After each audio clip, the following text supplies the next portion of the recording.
The world has gone insane. Cosplayers rule the conventions, gamers dominate the tabletop, and the internet. Sci-fi subjugates the movies, and fantasy rules the bookstore with an iron fist. Only one group can bring order to this unruly mob. A team of uber geeks, masters of the nerdly arts, trained for decades in the hobby shops and basements of the nation. Mobilized by the secret masters, they are the Department of Nerdly Affairs. Hello, operatives, and welcome to the Department of Nerdly Affairs. I'm your host, Rob Patterson, here with my co-host, Don Chisholm.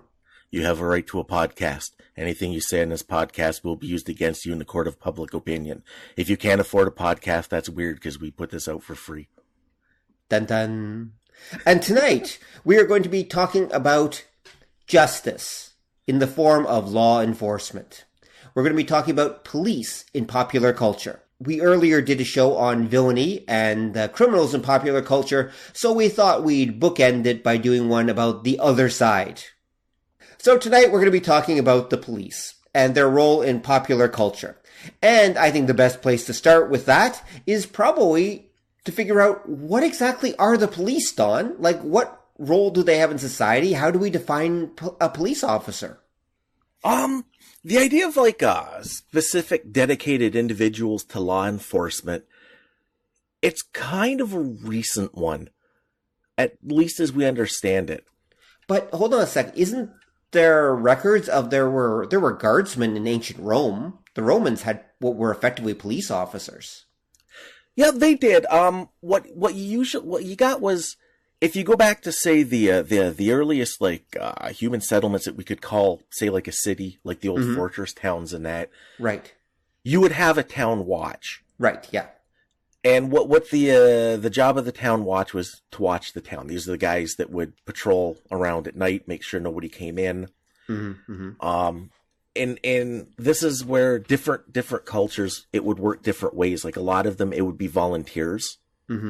If our settlement's only 300 people, we don't have the resources to have a group dedicated specifically to this task. Right. Yeah. Makes sense. Other places, they'd be sponsored. That's taxes would go towards that sometimes. If it was, because some cultures, the way you ended up being in charge was you were essentially the richest person. And usually influence went along with that. You were, this was, I'm thinking say going back to Assyria and that, right? Babylon and that. Wealth and influence went together because it was resource management. You didn't have a lot of what we'd consider luxury. So wealth meant you were in charge of the granaries. There's a lot of, it gets complicated too because a lot of it ties in with religion. That a lot of the priests ended up also being kind of the accountants because the temple would be where you would, they were the people who could do math. I was going to say, they were the people who could do math and actually were literate in many cases. No one else was. Yeah, and they would take charge of warehousing, say the grains and whatever your farming products were, and kind of overseeing distribution.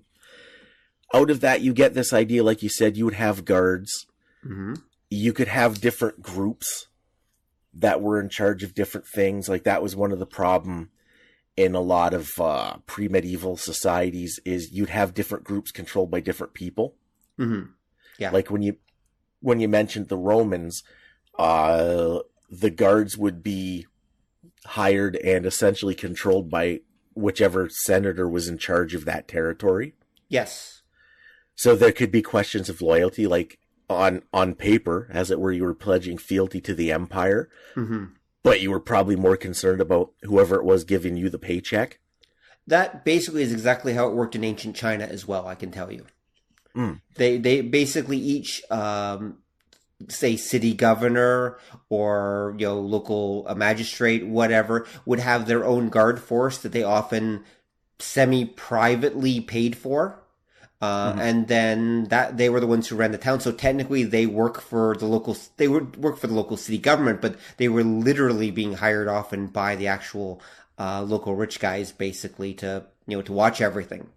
So it did determine their loyalty quite a bit. Yeah, and then that was because in a lot of earlier cultures, being the rich guy made you de facto the person in charge. Mm-hmm. That's true. Yeah. The other thing that you get into at this time is there isn't a distinction between, say, police and military. That's true. They work kind of the same. They kind of come out like the Town Watch. It's the earliest version of a police force, but they were actually more like what we'd consider a military. And sometimes they were the local military. Yeah, like even like when you go to Roman era, that's what would happen is the guards and that they weren't necessarily really concerned with he stole from me as much as they were keeping a lookout to make sure nobody was invading and nobody was trying to assassinate essentially the person paying their bills. Mm-hmm.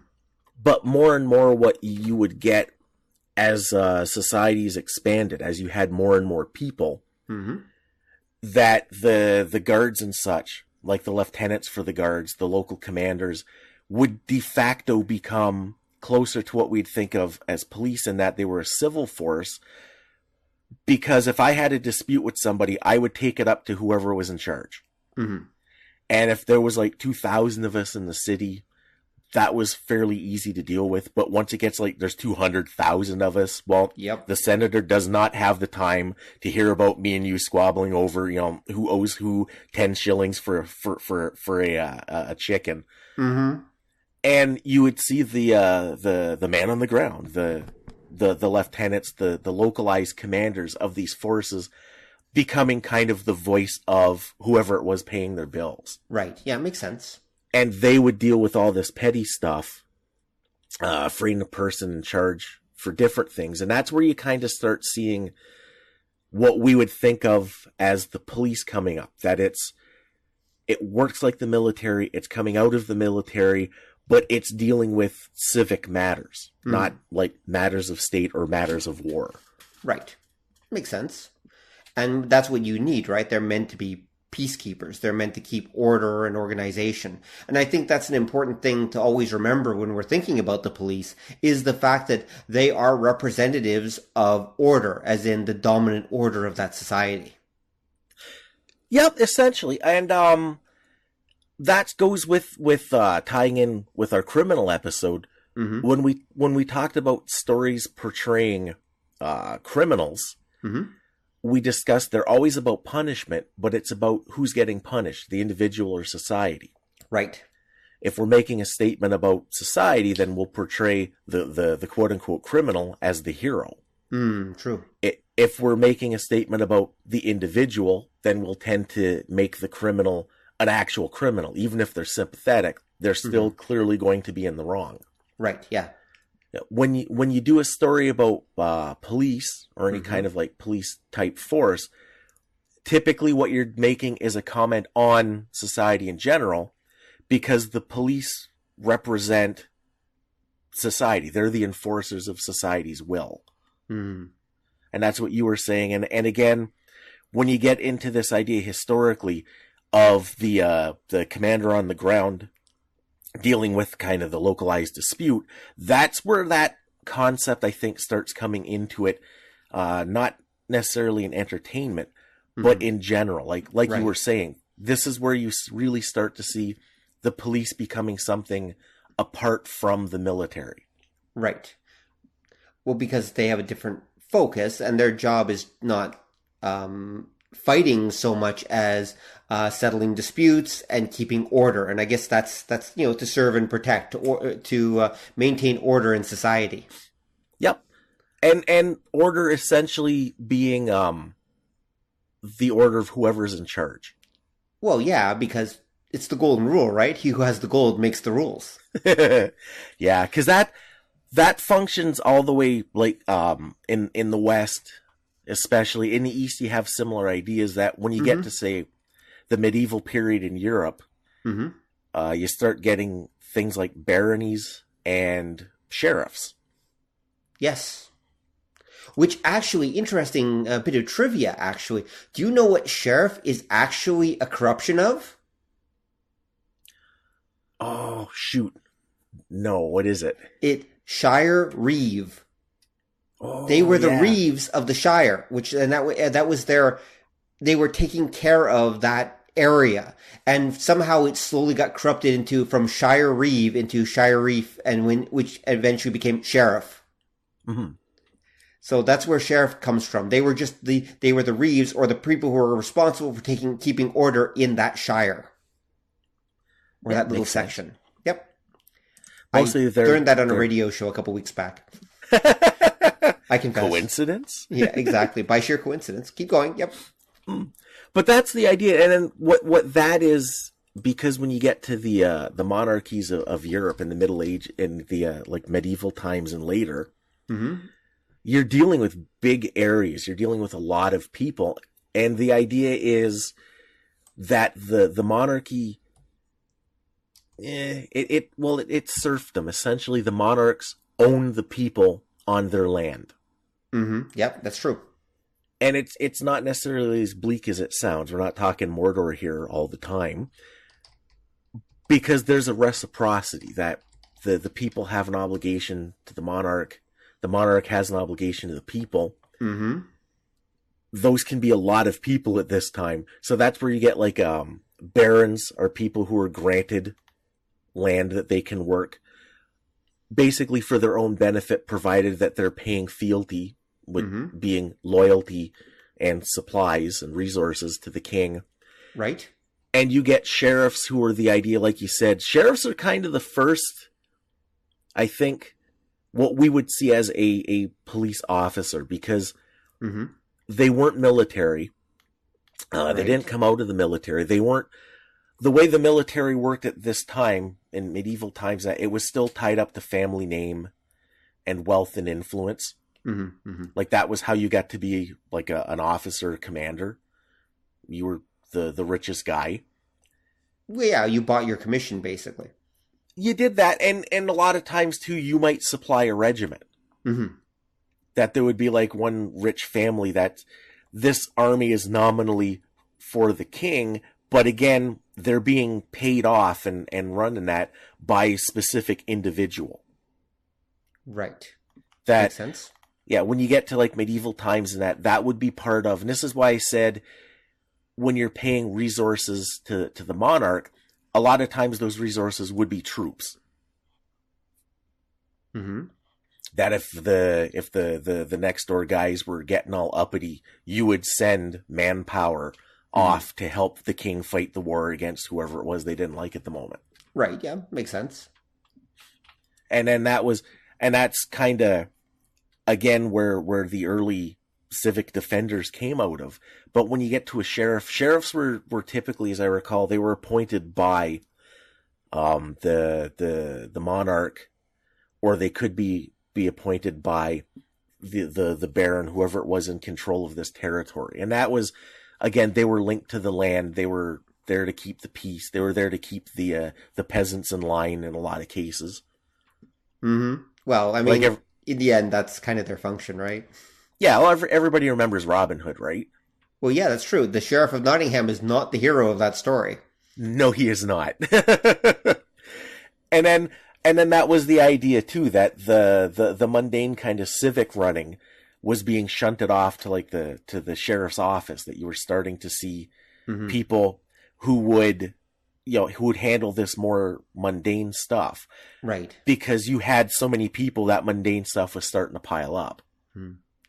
Actually, complete aside, that's probably the only version of Robin Hood I've never seen done, one where the Sheriff of Nottingham is actually the good guy and is actually the main character. And Robin Hood and his band of merry thieves are actually a bunch of like evil bastards. I think somebody did one. I think there was like a movie back in like the late 80s of that. Mm-hmm. But I can't remember what it was, because I vaguely remember that, and I remember nobody knew that it was a Robin Hood story because of that. They thought it was some kind of like, like action or kind of flick, but it was actually the Sheriff of Nottingham as the hero.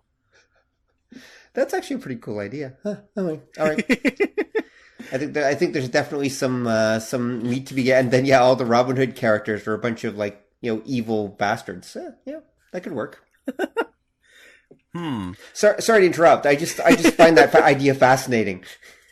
It is, and I think this is something that's going to kind of come back around a lot on this discussion. Robin Hood or sheriffs being bastards? What? A little of both. Yeah, okay. I think so too. There's going to be a lot of Robin Hoods in this story. Thank you, folks. Try the veal. All right. So now we have our medieval police forces. Well, you don't quite yet. Right. Okay. Sorry. Keep going. Because what ends up happening, remember, you also the sheriff can get overworked too, because as societies are advancing and they can support more people, you're getting more people. And that's where you get the idea of deputies. That deputies were people that the sheriff would appoint to basically expand their control and expand their influence over their territory. Right. Okay. And that's kind of, I think at that point, that's kind of where you start seeing something that we nowadays would recognize as the police. Okay, that makes sense. So you're saying that it takes until we start getting deputized officers before we really end up starting to see what we'd recognize as police. Yeah, because again, a lot at that point you've got an actual force, right, that's dedicated to civil issues and not military. Like the sheriff and the deputies, they may be ex-military, they may have been part of the military, because again, if you had a warring period, everybody was part of the military, whether you wanted to be or not for a while. That's very true. Yeah, but they weren't, because the military handles state issues, it handles national issues. This is the first time you've got groups that are specifically dedicated to civil matters. That makes sense. I was just thinking to myself that I also wonder where magistrates fit in, because I know that in Asia anyway, for a very long time, there would be magistrates, basically judges, right? Whose job was to go around and to keep order. And they would have their deputies that would support them.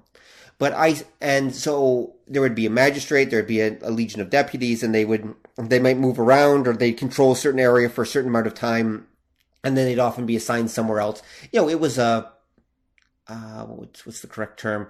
It was a civil service position. And as an end result, I almost wonder, though, if part of also police forces was the point where the magistrate, the judges basically, and the police officers that were serving them separated from each other as well. Because a lot of societies, that's what happened, is you don't really get a police force until the judiciary and the police become separate things in society.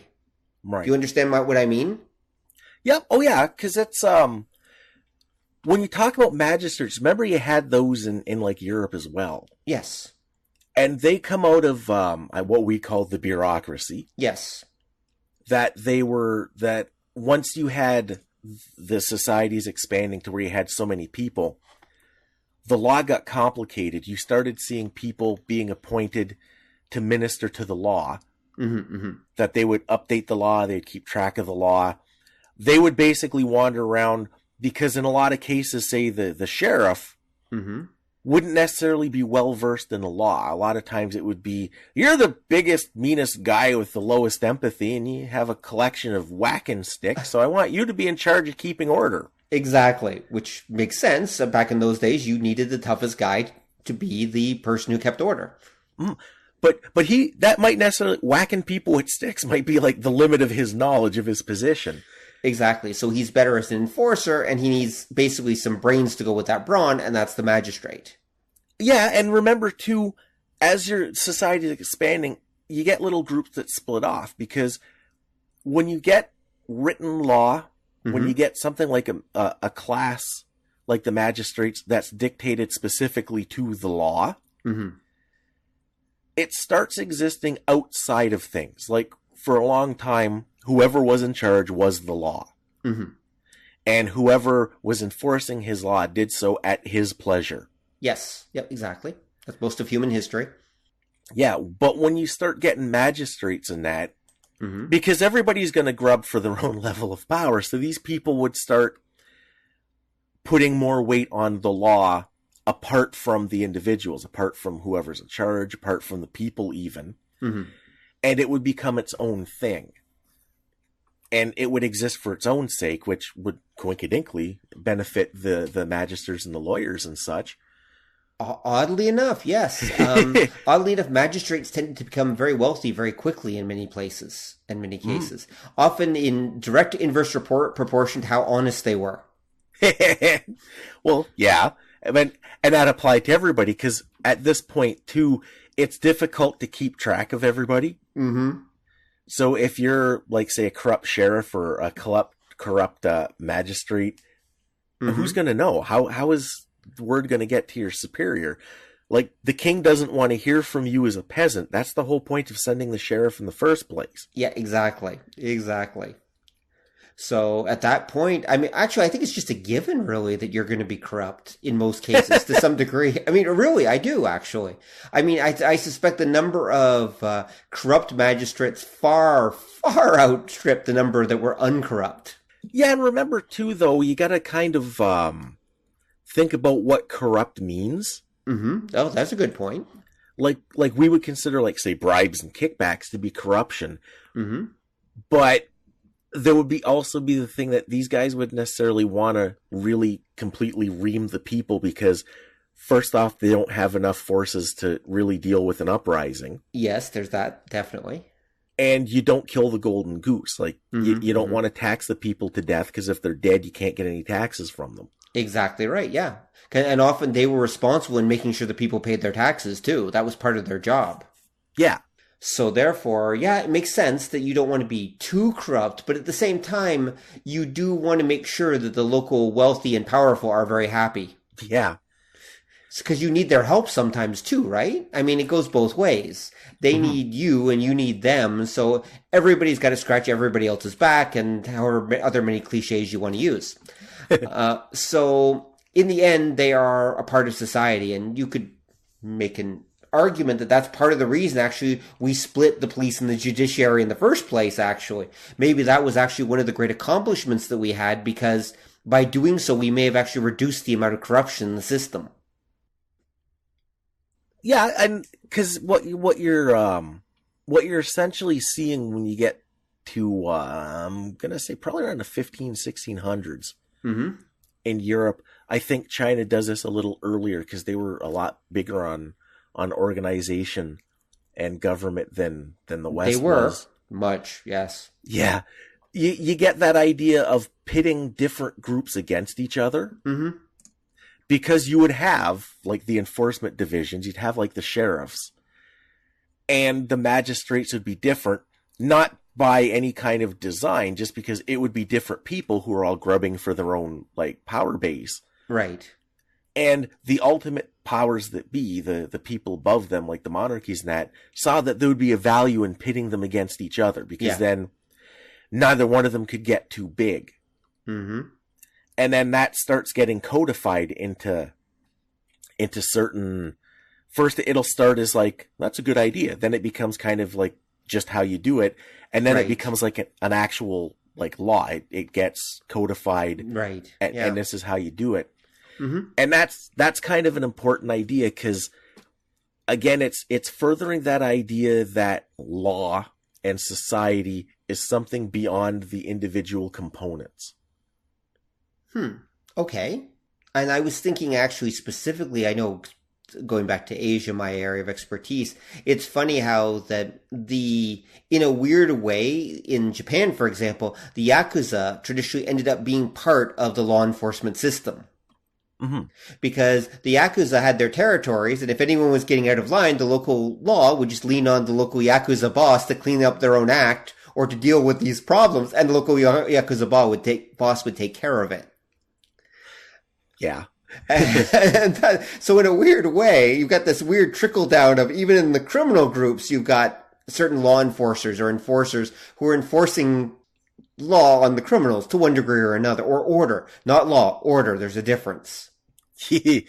Yeah. And that goes too with the idea that, the Yakuza are kind of like a cross between like the mob and Robin Hood, that they would come out of the people. They would come out of the masses. Yes. And they would be more connected to them. Whereas in Japan, when you get to like, say, the feuding states era, or even afterwards, the police, the enforcement people were kind of seen as apart from the public. Yes. Yeah, they were. Like it harkened back to the idea in Europe that of the monarchy, that the word of the king was law, and in Japan, your local daimyo, who would be kind of like a baron in the West. They're effectively barons, yeah. Yeah, their word would be law in their territory, and the cops were just there to enforce it. If they actually wanted to resonate with the people, the Yakuza were the way to do it, because they were kind of a mix of, like people were terrified of them. But again, you don't kill the golden goose and you don't get that crowd bigger than you really mad at you. So the Yakuza would kind of give back to the community sometimes. Yeah. Well, they to some degree. Yeah, or at least not fleece them too bad. Well, yeah, exactly. As you said, if you kill the golden goose, it can't lay eggs anymore. And then I know that was during the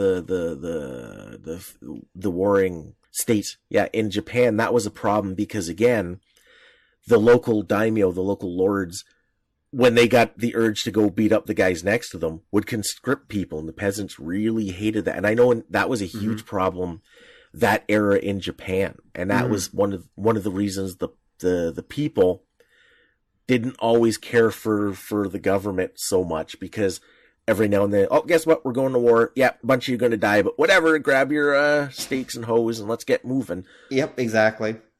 Exactly. And, that's China too. And I think that's pretty universal, actually, for most of human history, especially in feudalized societies, where the fact that you could suddenly get plucked off your land and forced to go off in a war that you know nothing about and have no connection with and don't want to be there and probably die. That's not something you really looked forward to. So therefore, because remember, they didn't have standing armies for the most part. And so that was a bit of a problem, especially during the more conflict-driven periods. Yep. And don't forget, too, that at that time, if you were a peasant, when the military would come through, they'd take all of your workers. Yeah.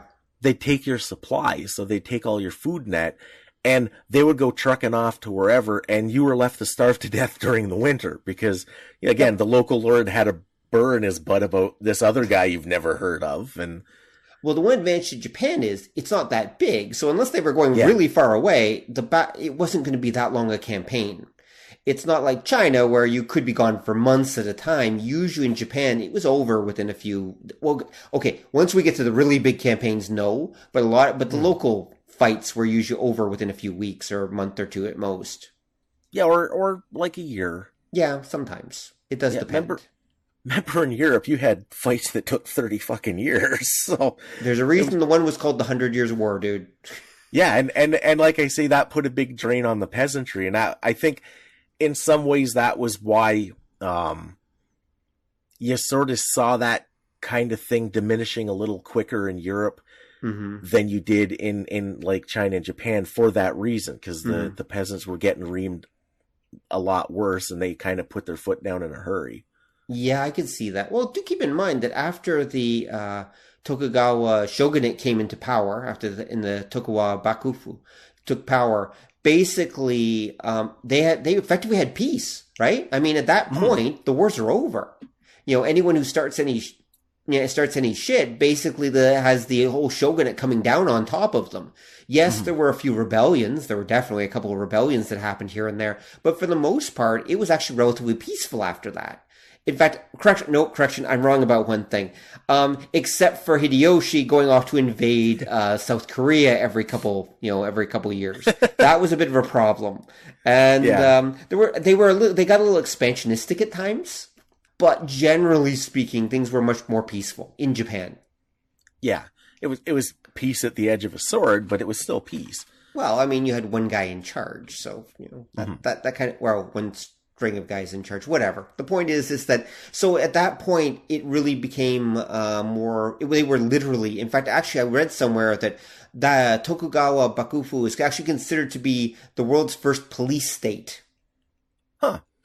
Because they literally were a police state. The whole goal was to keep order at absolute cost, no matter what it took. And so, therefore, that's what everything was focused on. So they were the first police state, according to some historical writers. At least in the modern sense, anyway. Yeah. So I'm pretty sure they were, if that's the case, I'm pretty sure they were, probably they had neighbors spying on each other and the whole bit. I mean, we romanticized the hell out of Edo era Japan and everything like that. But the truth is that it was probably not that nice a place to live. Yeah, I bet it wasn't too different from anywhere else at the time. Like being like a pre-Renaissance peasant is being a pre-Renaissance peasant. Yeah, it involves your life being really sucky. That's absolutely true. Yeah, but at least you know where you stand. Well, this is true. In Japan, you knew exactly where you stood. There might as well have been one of those level systems, like in a video game or something like that. You knew you were level 1, and you were just that's it. You're level 1, and it goes up to 200, and you know where you are on that ladder.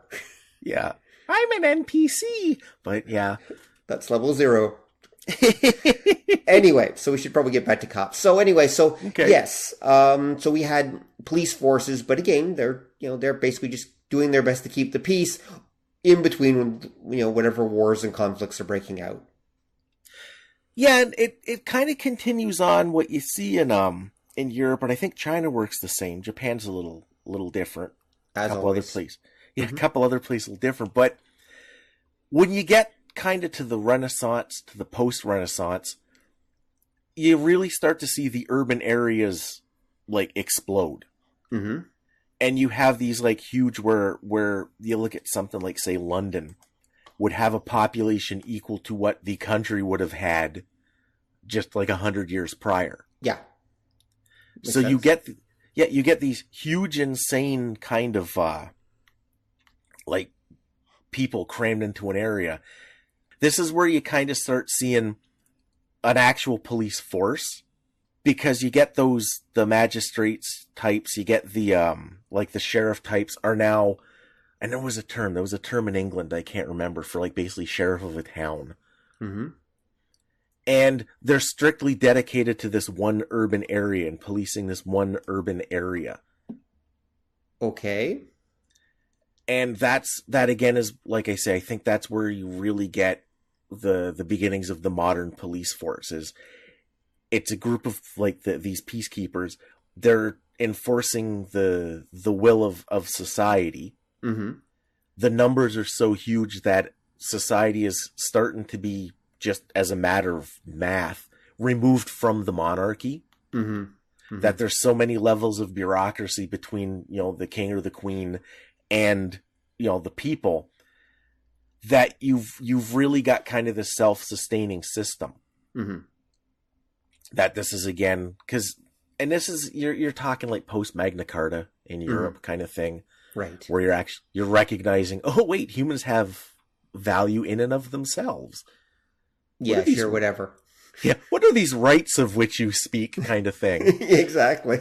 But even then, mm-hmm. It's that idea of the individual is something apart from society. Society is apart from the individual, but there's a reciprocity. Right. Now, we never quite find that balance. We still argue with it today. But the key is that you've got a world that operates regardless of the people in it. Mm-hmm. Mm-hmm. That when the king or the queen dies and the new one steps in, all of society doesn't change like it would have, say, 100 years prior. Right.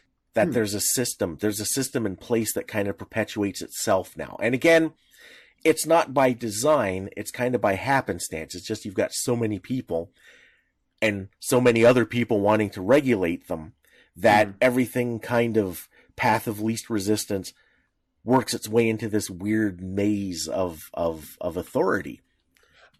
Actually, by the way, the actual first centrally organized police force was created by King Louis XIV in 1667 in Paris. Mm-hmm. By royal edict. In March 15th, 1667, he created the Lieutenant General de Police, who was the head of the new Paris police force, ensuring the peace and quiet of the public and private individuals, purging the city of what may cause circumstances, procuring abundance, and having each and every one live according to their station and their duties. There you go. So there's our first actual police office, basically, separate one in 1667 in Paris. Vive la France. And it brings up another idea that why you're seeing the development of these civil authorities like that is because this is all. Paris was the largest city in Europe at that time, by the way. Yeah, and that meant there was a huge number of people that needed to be kept under control. Kinda. Well, okay, it's true, but there's something. What I'm thinking specifically, what you've got at this time that changes the game, and it's also why were the cities the huge reeking masses of humanity that they were? Oh, because the Industrial Revolution was starting. Yeah, because you had the rise of a merchant class. Yes, and it wasn't just that they had the wealth. Because they had the wealth at this point, they actually had power. Yeah. And what a lot of urban policing was about was keeping the factories running and keeping the ships coming in and out. That makes sense, actually. Yeah, because you need an ordered society to keep business going. Yep. That makes perfect sense, yeah. And it's also when you get like around the time of the Industrial Revolution, even before, like when you first start seeing urbanizing in like the 1500s especially, it's again this idea that all of like your faith and power and wealth used to be your monarchy, or it used to be like the local baron, but it was that idea that one person was the source of all power and benefits and affluence to the entire territory they controlled. When you had a merchant class, you had the people who were doing basically all the legwork for making the money happen going, wait, why are we listening to that asshole? We got the money. Yeah. I'll send my army to crush you. Good luck paying them. Oh yeah, that's right. You know? Yeah, yep. And this is why too, if you look in Europe, you had things like the Bohemian captivity of the church.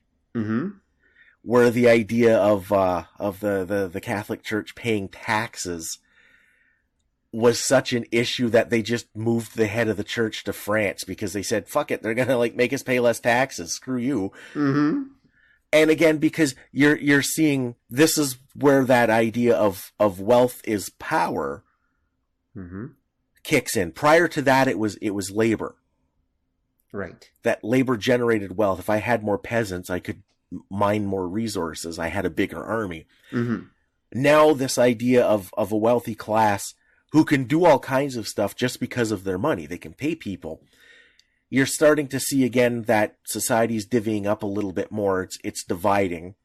Authority is being split amongst all kinds of different groups. It all comes together in the cities, and because everybody's making a buck, that was a big part of what police as police were all about. That this order they were maintaining was no longer the order of the monarch; it was the order of keep the money flowing kind of thing.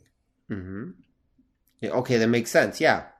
And as I said, at that point, you need people to keep order, to keep the peasants in line and the workers in line, etc. And that's where the police come in. And again, that's a big part of it. And that's it kind of sets the tone, I think, for a lot of stuff. One of the things you get at that era is there wouldn't be a police force. There's a bunch of them. Yeah, you find that sometimes. Yes, that's true.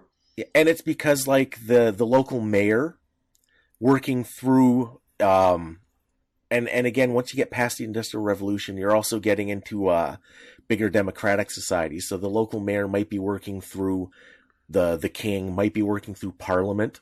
Whoever the big boss was, the kind of like countrywide one, they're using that authority and those resources to come up with a force of their own. But then you'd have like different companies. If you were a big enough company or like a big enough merchant family, you would have your own police force. Yep. Actually, in 1828, according to this article, there were privately financed police units in no fewer than 45 parishes within a 10-mile radius of London. Yep. Think about that. So there are privately funded police officers running around everywhere, and presumably mostly working for merchant groups. Yeah, or different organizations like the church had theirs. Right, yeah. And because again, it was this idea that, this police force thing is quite an idea. I'd like one of my own, which is, if you go like 500 years prior, is how like the military happened, when every rich guy'd be like, oh, I'd like to have my men march around in shiny armor too. So then anybody who could had a regiment kind of thing. Mm-hmm. Very true. Yep. And this is where too, I think you're seeing what you were getting at, where the magistrates become judges. Yeah. Because what happens is that's the way that your central authority maintains power and influence over all of these other groups who are essentially building their own little tiny like armies. Yeah, but they still have to report back to the judge for punishment and everything. You can arrest your private police force can arrest people, but they're not actually allowed to punish people in theory. They're supposed to actually turn them over to the judges or the magistrate for actual punishment. Yep. And so now we've got the different levels. Mm-hmm. And that's again where it starts codifying. Because what people don't realize, back in the day when it came to like policing or fire departments worked the same way. When you get to like, even like, as recently as like the 1800s, they were private organizations. Yes. And this is why if you go to like really old buildings, you'll see these weird placards on them that have like symbols we'd associate with police and fire departments. And you're like, well, this wasn't never a firehouse. Why does it have all these different fire department emblems on it? And it's because essentially what you would do, wherever it was you lived, there'd be a couple of different police forces, and there might be a couple of different fire brigades and such. And every month you paid a subscription fee. Yeah. So if your house caught fire and they show up and you don't have a placard for their fire department, they'd be like, well, okay, but if you give us $100, we'll put it out right now. Yeah, exactly. Otherwise, they'll sit there and watch it burn. Sometimes they just sit there and watch it burn. Yeah. And then what would happen is if different groups would show up, they'd fight. Yeah, that happened too. Yeah. And the police could work the same way. That, if I was had a big store and it got robbed, and I'm like, I'm offering a reward for catching this guy. Like 3 different police groups might start beating the shit out of each other, trying to get the jump start to find whoever it was robbed our place just because they want the reward. Exactly. Yeah. So there was not a big difference between police groups and private mercenary armies at that point. Yeah, and then don't forget too that you had always bubbling in the background at this time was the angry mob. Who could happen as well. Like if one of these like local police forces came in and arrested a popular citizen, you might have like an uprising. Yeah, exactly. It might be local, but because again, it as Commander Sam Vimes once said, that's the ultimate form of democracy. One man, one stick.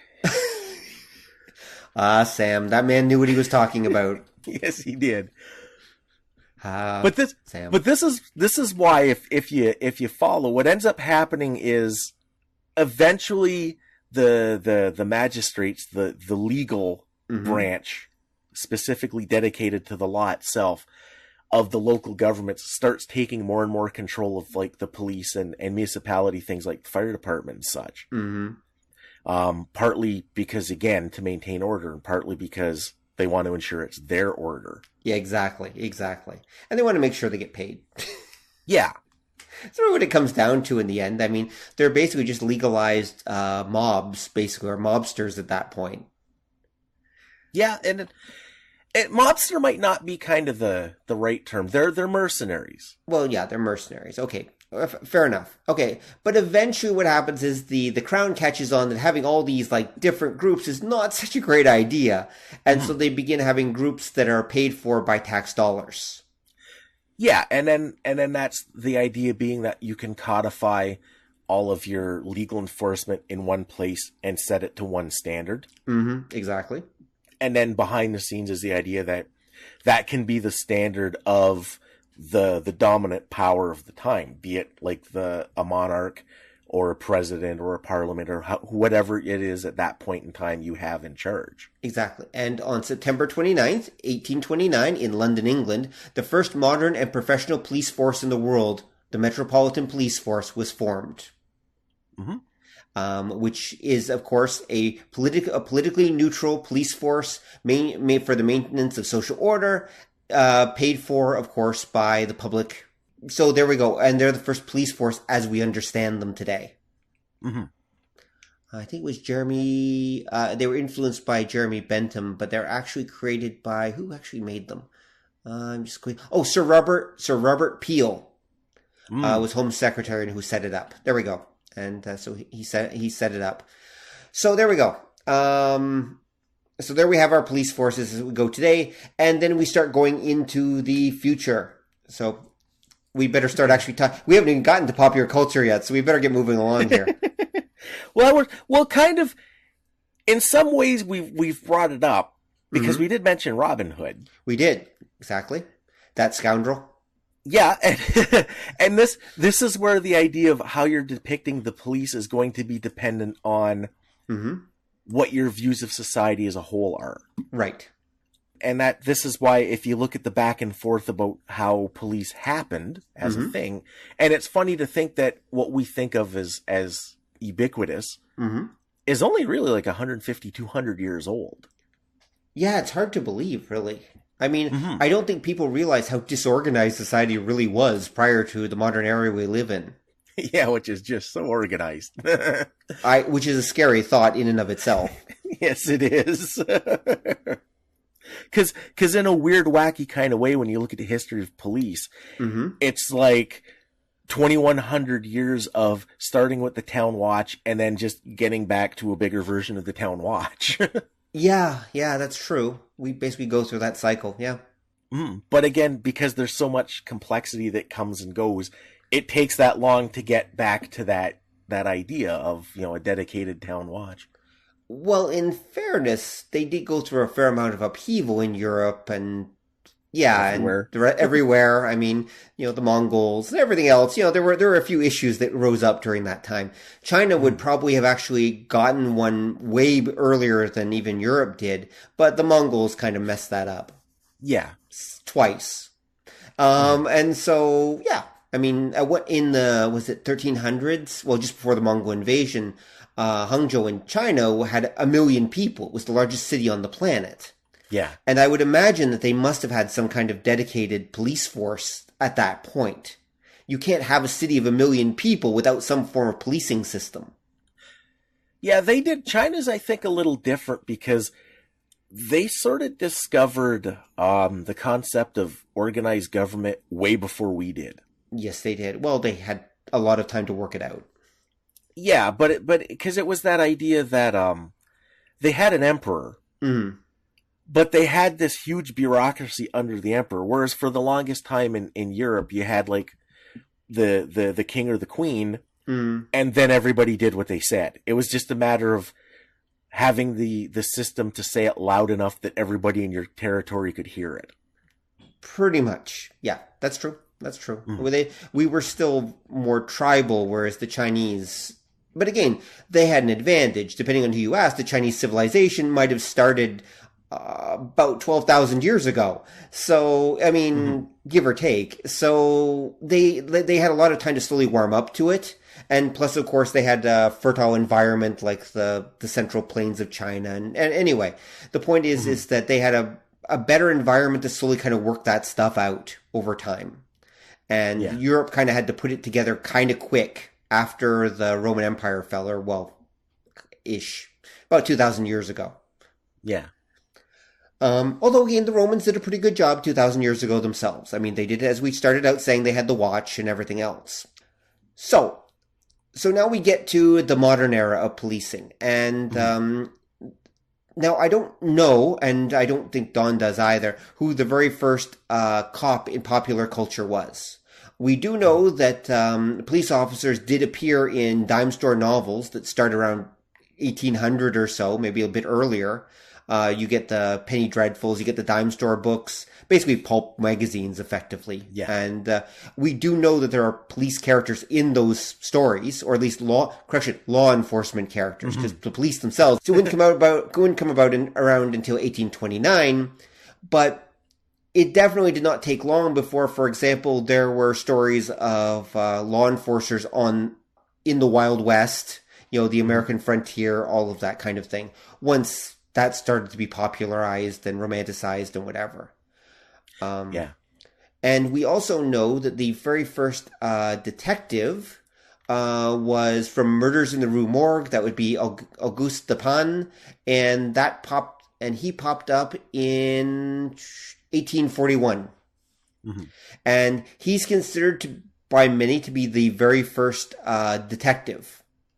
But again, he's a private detective. He's not actually a police officer. Although, having read his stories, there are, I believe, police officers in that story. Like they do have police officers. They have local law enforcement that he, I believe, interacts with in his stories. There's only 2 or 3 stories about him, if I remember right. Continue. Sorry. Because what you're hitting at there. Because here in the Americas, you had like the Old West sheriff. Yeah.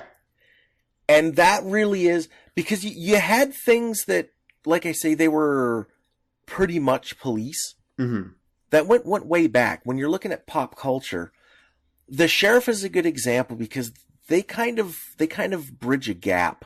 That they're enforcing the law, right? But they typically are of the people, right? Yeah.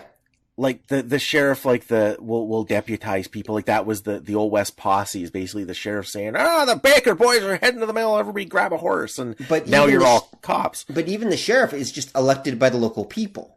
He's just a representative of the people. Yeah, generally, because it's that idea that he has authority because it's given to him. Yeah. By the people he's enforcing. Right. There's an idea from back around that time, like the Old West, like dime novels and that, that gets a little closer to the idea of a cop story, and that was the Pinkertons. Oh, right. Yes, that's true. Well, who were a real group, of course, too. Yeah, and they were basically they're private detective is the best way of they were private. They were a private detective agency. In the Americas, private detective agencies were a big thing for a while because that's, in many cases, that's the only way you could track down many interstate criminals and such, was through private detective agencies. Yep. And then that was the idea that they worked like we'd think as a police, but again, they were a private company, but that was how it worked. Because it's how to explain it. There's an attitude at the time amongst the general public, like a distrust of the police. And I think this is one of the reasons why when you look at, say, Murders in the Rue Morgue, it's not a cop that's the hero, it's this private citizen.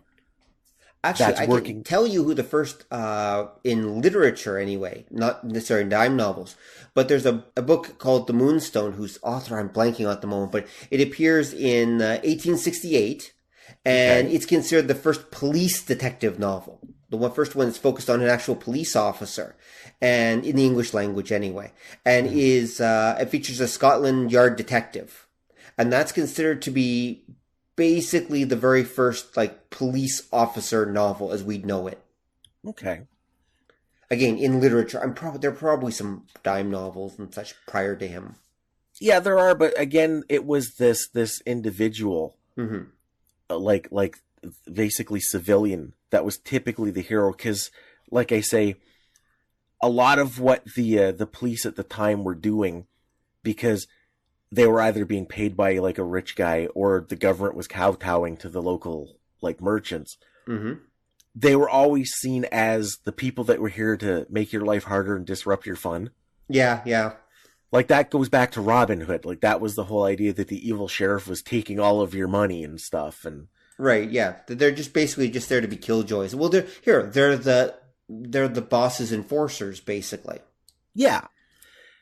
And it's I think that's why you get that proliferation. Like, a few years later, you get Sherlock Holmes, who's the most famous of these consulting detectives. And again, he's a civilian. He's not he has no authority or anything, really. Just, Yep. he happens to be smarter than the guys who are supposed to be investigating, so he ends up being the hero. Mm-hmm. Yeah, exactly. And go ahead.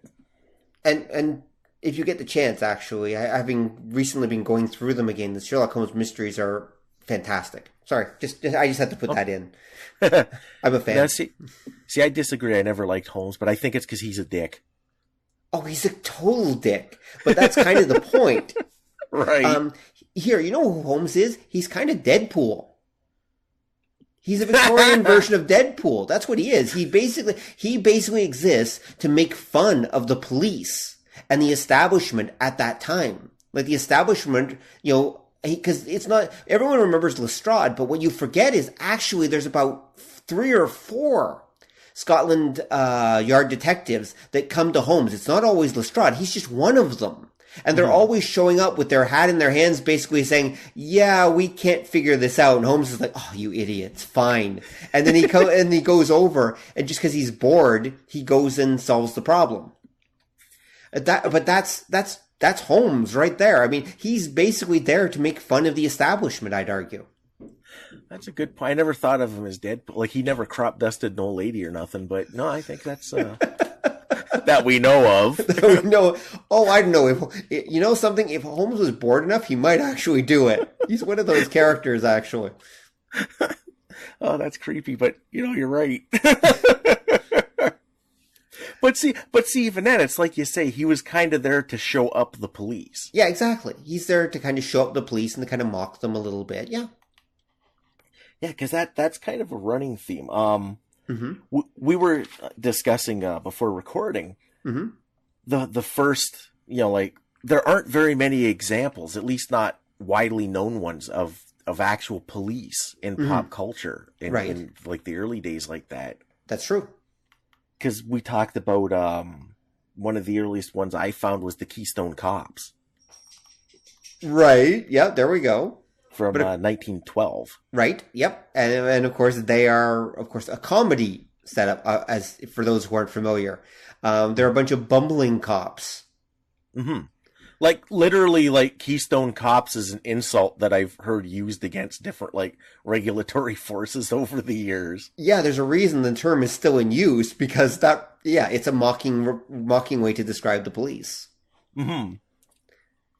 That's the Keystone Kops. And so I don't know why they're called Keystone. I think that's the area or something like that they're supposed to be patrolling, Keystone City or whatever.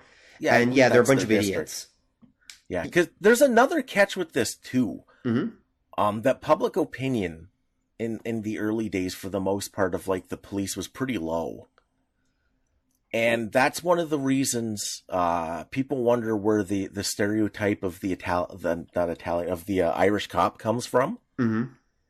It was because in the 1800s it was considered a crappy job. Yeah, it was a really crappy job. And remember when you had that big wave of Irish immigration, they were looked down upon. Mm-hmm. And cop was like the only job they could get, and that was why you had so many Irish people in like the police forces in North America at the time. Yep. Ironically enough, they were running both the police and the mob for quite a while there. Yeah. Well, that's convenient, right? It kind of works. They're playing both ends of the stick. Mm-hmm. So, that makes absolute perfect sense. And remember, of course, that the cops this is the industrial age we're in now, right? So the cops are often the guys who are in charge of busting workers' heads who are being unruly or causing problems or whatever. Those who are disrupting the system or doing things like trying to unionize. Well, it was the police that they sent in to deal with them. Yeah, and again, it was that idea of that the benefit of commerce, the benefit of the economy, was the big picture benefit. Mm-hmm. And if the little people had to get their heads busted, then, so be it. That was kind of the attitude. Yep, exactly. And then you had at the time, now a little bit of sympathy for the devil, as it were, you had at the time, here were the cops being ordered to go into sometimes their own neighborhoods and beat up people they've known for years. And they were stuck because, again, they were in this job that was considered undesirable. And a lot of them were considered undesirable. So you're stuck. You don't have a choice. It's this or your family starves to death in the streets. Yeah, pretty much. And so there's a reason that people didn't like the cops for most of human history, actually. And especially not the last couple hundred years. The cops were just not people's friends. And in fact, you could actually make a very good argument, I think we might be later on, that actually the rise of the police officer in popular culture, not just the Keystone Kops, but the noble police officer in popular culture, may have actually been almost may have actually reformed them or reformed people's opinions of the police. Mm-hmm. That in many ways, our ideas of the police as upstanding citizens just trying to do their best and everything, that's actually, I'm not saying that there aren't real police like that, okay? But I am saying that for a long time, the police were not looked upon favorably by the population. But it is interesting how once we get into the rise of police dramas on radio and movies and eventually television and such, the image of police officers tends to become much better. Yeah. Yeah, I think, too, you see there's different kind of societal effects. Mm-hmm, definitely. Like when you get to what we were just talking about, like the cops being used to bust up union meetings and strikes. Mm-hmm. A lot of what was happening was things were pretty bad for the people at the bottom. That is, most of us. Yes. Even they were good for people at the top. Like that gets you into, say, like the 1920s and that. Mm-hmm. Where everybody sees it as a period of affluence, and it was for a small group of people. Right. Like most of us were like busting our ass at tough jobs for enough pay to get by kind of thing. Mm-hmm. And that was historical. Like that goes back to even like the 1700s and that, when you had the big wave of urbanization, people would move to the cities hoping for a job, but there were so many people that those rates were low because the folks working in the factories, you were always replaceable. Exactly. And that was why you didn't have safety standards, because if, that little 8-year-old replacing bobbins got his arm stuck in the giant sewing machine and was now crippled, I don't care. Get out. I can find a 6-year-old that'll do your job for half the pay, which I kind of wish was a joke, but Thank you, Mr. Burns. Yeah. And then that's part of the reason why I think you had police looked down upon, was because they were enforcing what was seen to be the will of these people that were keeping everybody else down. Yeah, there's no question. And so why would people like them? Mm-hmm. But eventually, though, we start to get characters like in 1931, we get Dick Tracey. Yeah, and you know what? Dick Tracey is like, until you get to after World War II, Dick Tracey's like the only sympathetic cop character I could find. Really? Yeah, because again, there just weren't that many. And the funny thing is, Dick Tracey didn't start out as a cop. He didn't? I didn't know that. No, the very first story, he's just a schmo. And what ends up happening is him and his fiance go to visit her family. Mm-hmm. And a guy breaks in and kills his future, potential father-in-law. Oh, okay. And Dick Tracey leads the charge and catches this guy and decides, this is for me. I'm going to be a cop. And then he goes to the academy and becomes like an actual officer. So he was intended to be a cop, but we get his origin story in the first story. Yeah, I'm not exactly sure if that's how it went, because Chester Gould was a really hardcore Law and Order type guy. Mm-hmm. And he made up Dick Tracey, and that's one of the reasons why in Dick Tracey the villain always has a gruesome, graphic, horrifying death that takes a number of days. Mm-hmm. Like, very few Dick Tracey villains just get shot and they die. They have to, drown to death over, a week's worth of comics, or they have to get trapped somewhere and suffocate, and And there's still like an orbitable moon bus that has a group of dead villains in it in the Dick Tracy continuity orbiting the Earth. But my favorite was the guy who got trapped in the chimney. I think that was Flat Top. No, Flat Top drowned. He was under the replica. I believe it was the replica of the Constitution. Oh, okay. Who was the one who... Oh, sorry, go. Sorry. Oh, he swum underneath it, and he got stuck on a nail, and then he drowned. Oh, right. Okay, yeah. Who was the one then who got stuck in the chimney, and he basically ended up being tortured by bees? Oh, and then they eventually, and then someone started the fire underneath in the chimney. Yeah. And so he got basically smoked to death and stung to death. Oh, I don't remember who that was. I was going to say the Brow, but no, the Brow got impaled on an American flag hanging outside of a building when he fell. We're just giving examples, folks, of exactly how Don's not kidding. They really all do die in the most horrible, twisted ways. They really do. Oh, who was it? Was it BB Eyes? That was trying to escape Dick Tracy to theater, and they were having because this is again these are like from like the 30s and the 40s. Oh, you know why you think the chimney guy was? I think it was 88 Keys. Oh yeah, it might have been. I think it was 88 Keys. Jeez. Yeah, there's a lot of, and those aren't even the worst ones, because like Flat Top's daughter burns to death. Yep. Again, over a course of a week. So, by the way, when we say over a course of the week, folks, it was a daily comic strip, and it's only got a couple three panels a day. So the characters don't die in one episode. We basically get to watch them struggle and slowly succumb to death. That's just kind of how it works. Yeah, and again, it was because I've said that Chester Gould, because he was such a Law and Order type, he thought that the villain, that the criminal should be punished, and they were. He wanted to make it clear crime does not pay. Yeah, but even then, Dick Tracy comes out of kind of that like adventurer idea that you had. He does. Yeah, that's true. He's a plainclothes detective, which means he's effectively a freelance adventurer who works for the cops. Yeah, because that was what you had before. We were talking before recording about a Bulldog Drummond, who's a template for a lot of like the two-fisted action hero kind of characters that would come later. He came out in 1920. Right. In the first story, he was a cop, and nobody cared. The story was super unpopular. So the guy who did it was H.C. McNeely. Rewrote the character to be one of these, like, gentleman adventurer, Doc Savage type guys, and everybody fucking loved it. Yep. And that was the age of pulp adventurers, right? Yep, and the age of, we don't like the police kind of thing. I see your point, yeah. And that's where I say Dick Tracy seems to be kind of the turning point, because he starts as one of those guys, but he fairly quickly becomes an actual badge-carrying law officer. Right, and at different stages, he's very much connected with the police. He's got all these police characters that are around him, that are supporting him. I mean, he is very much a police officer and part of the system. Yeah, he still borrows liberally from the adventure thing, because when you get like post-World War II, like everybody remembers the two-way wrist radio. Yep, of course.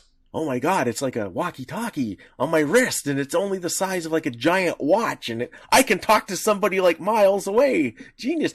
But the gadgetry comes into it, and again, that was something from, like your pulp era Doc Savage science, two-fisted scientist adventurer thing. And then a lot of the investigations and that, like Dick Tracy was nominally a cop, but it didn't work like how police work in real life. It never did. Right.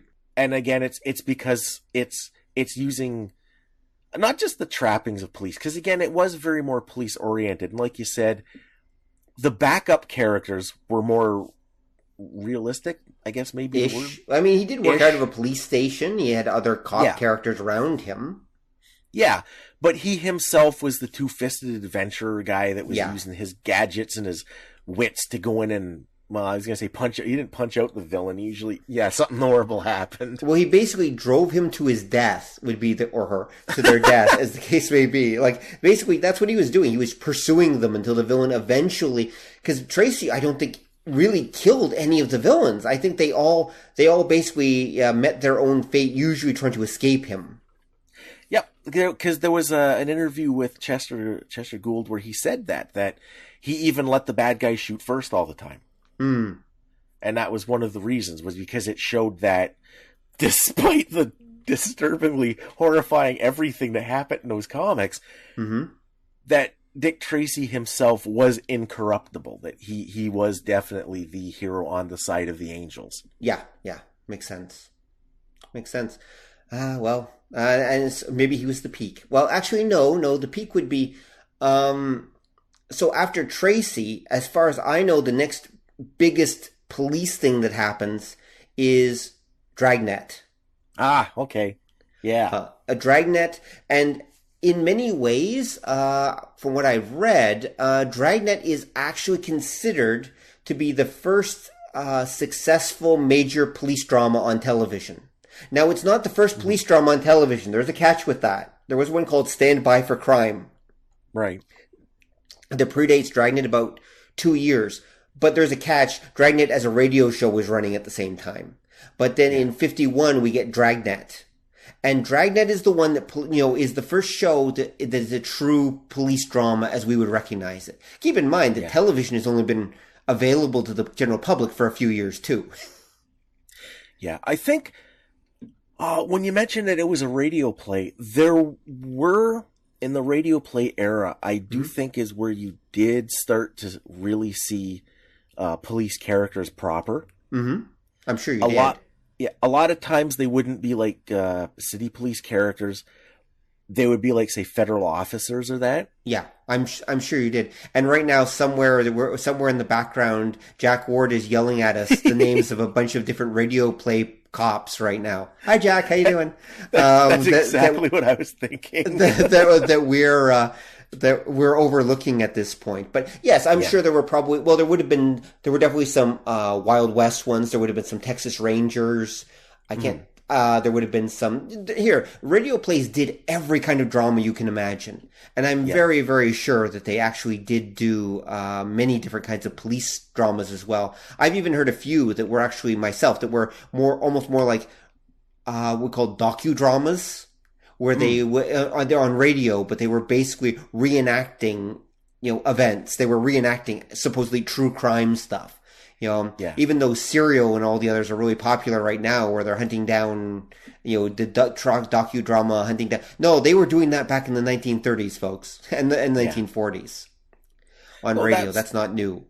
And comics, because the crime comics, were super popular, like in like the 30s going into the 40s. Yes, absolutely true. Absolutely true. So no, there were definitely police stories going on at that point.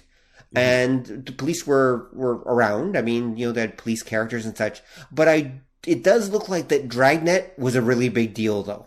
That Dragnet really did change a lot of things. And because remember, Dragnet's the first one that's being broadcast into your home and you can see it. Yeah. I mean, there's probably one or two movie cop characters we're probably overlooking, but yeah, as far as that goes, I think that Dragnet is the one, because it's kind of the one that establishes the idea of that these are supposed to be real police officers engaged in real police, investigations and such. Yeah, because there were old movie serials. Mm-hmm. That's why I say, I can't remember the name. There's one in particular. It's bugging. I can't remember the name. But there were movie serials. And I think Dick Tracy's what opened the floodgates that let you do sympathetic police characters. Right.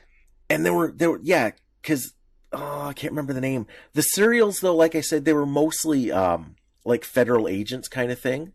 Yeah. There were like G-Men serials and such. Yeah. Is that what you're talking about? The G-Men serials? Yeah. Okay. Yeah. Which of course are basically, they're FBI agents basically running around. Yeah.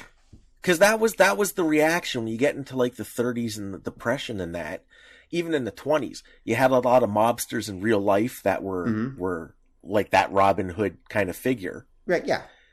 And then you would always, because whenever you have a big reaction, you always have a counter reaction. And then I was where I think after Dick Tracy, it was okay to do like the feds busting all of these guys because it showed that there was an audience for the other side of that issue kind of thing. Right. Exactly. But yeah, because Dragnet was too. I think that was the first time it was really like the city cops. It goes beyond that, right? I mean, the guy Jack Webb, who created it, was basically obsessed with making it as authentic as he possibly could in its way. The stories were adapted from the files of the Los Angeles police. Yeah. And at the beginning of every episode, at least the early ones, it said, "What you're about to see is true. Only the names have been changed to protect the innocent." That's from Dragnet. Yeah, that's true. You even used that, and it's from Dragnet.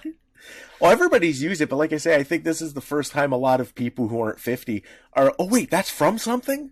It's from Dragnet, yeah. And so Dragnet is the one that really changed everything, because it presented, quote unquote, real police doing, real police stuff. Yeah. And of course they were hard-nosed detectives there are still detectives, that is true, they're not beat cops, but they're still in there fighting the good fight. They're law and order types who only believe in truth, justice, and the American way, and on it goes. Mm-hmm. And I think that really changes people's perceptions of police at that time. Keep in mind, though, this is also the law and order era, the 1950s. Yeah. So that kind of works out, because you've got an entire generation that's just come back from World War II, at least the male side and everything. So, society's kind of booming, and overall, the times are pretty good. Everyone just wants to live a peaceful life for the most part, except for those juvenile delinquents and, those, and minorities. They want to live a peaceful life too. They're just not getting one. The point is that, so society is a little more uptight. So we got, so Dragnet fits right in. Mm-hmm. Yeah. And I think that might even tie in with like what you were getting at. It was that idea that there's a reciprocity because you have this kind of perception of order in society in general. Mm-hmm. People are more sympathetic to the bastions of order because they're feeling the benefits of it. Not like when you go back to the 1800s where they're on the shitty end of the societal stick. Mm-hmm, mm-hmm. And then you get this portrayal because they were like the Dragnet cops really were the Dick Tracy square-jawed incorruptible types. They were, absolutely, yeah. And then that puts the idea in people's heads that maybe this is okay, and it starts changing public opinion about, law officers in general. Exactly. Like, oh, these guys are just trying to do their best. They're just trying to help all of us. Mm-hmm. And the fact that it's presented as real as possible, there we go. Mm-hmm. And it spawned huge numbers of imitators. You have to understand, Dragnet was like the most popular thing ever. To give you an idea, it spawned, the Lineup, Highway Patrol, State Trooper, Harbor Command, M Squad, and Naked City. Mm-hmm. Those are just within the decade after. Oh, there's more. There were so By many. the way, the last one, Naked City, is where the line comes from. There are 8 million stories in the Naked City. This has been one of them. Yeah. So, and at the same time, of course, we've also got the Westerns that are on TV, especially when we get to the 1960s. And there's a huge number of them and 50s too. And they're all about, sheriffs, basically, in one form or another. Not all of them, but a lot of them have sheriffs. And of course, the sheriffs are usually just doing their best to get by. Yeah, because what's the probably the biggest and most famous? Gunsmoke and the Lone Ranger. Yep. Both of which were radio programs, too. Yep. And why is he the Lone Ranger? Well, because he was a lawman. He's the last survivor of his group that got ambushed. Yep, exactly. And so now he's turned into a two-fisted dealer of justice with his silver bullets. Mm-hmm. Yep. And so now we're getting all kinds and mixes of lawmen, but for the most part, they are, they're straight up uncorruptible lawmen. Yep. And we will continue to get that kind of cop for quite a while, actually. Well, I'm going to say yes and no. Well, things are going to slowly change as we get into the 1960s and eventually to the 70s. Yeah, because you mentioned Dragnet, and like we talked about, like in the Crooks episode, there's two versions because the original one runs from 51 to 59. That's true. And then in 67 they bring it back, and the 67 one is different because a lot of people thought it was camp. Because if I remember right, isn't the 67 one the one with Colonel Potter from MASH? And that one's where he's playing it so straight that it comes across almost as campy. Yeah, and I think what part of it's what happened is they're still doing it a lot like the original one, but times have changed. This is the late 60s, you had the Cultural Revolution, again, it's like, they're the man. And this is why you get that the new Dragnet, like I say, it feels really weird. It's colorized like the na Batman.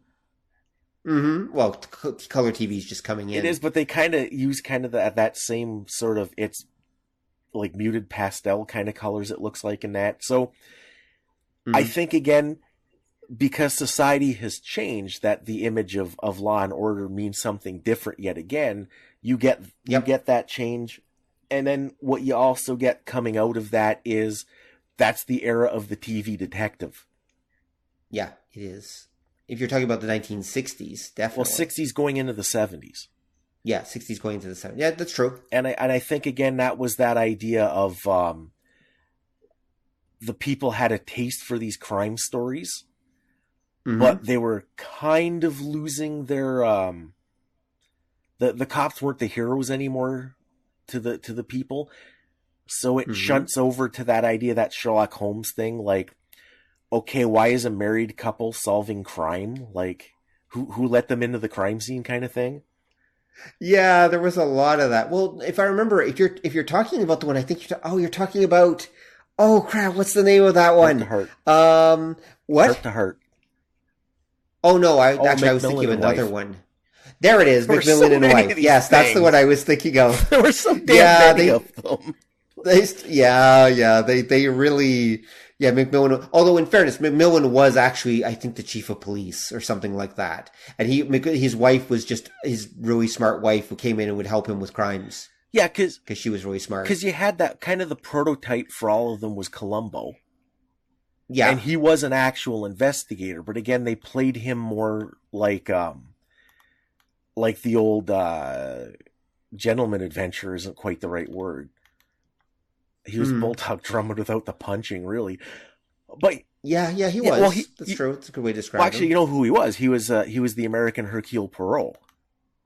Yeah, that's exactly what he was. That's the true. Weird little guy who was kind of funny looking and seemed a bit behind the times, but always ended up, being in control kind of thing.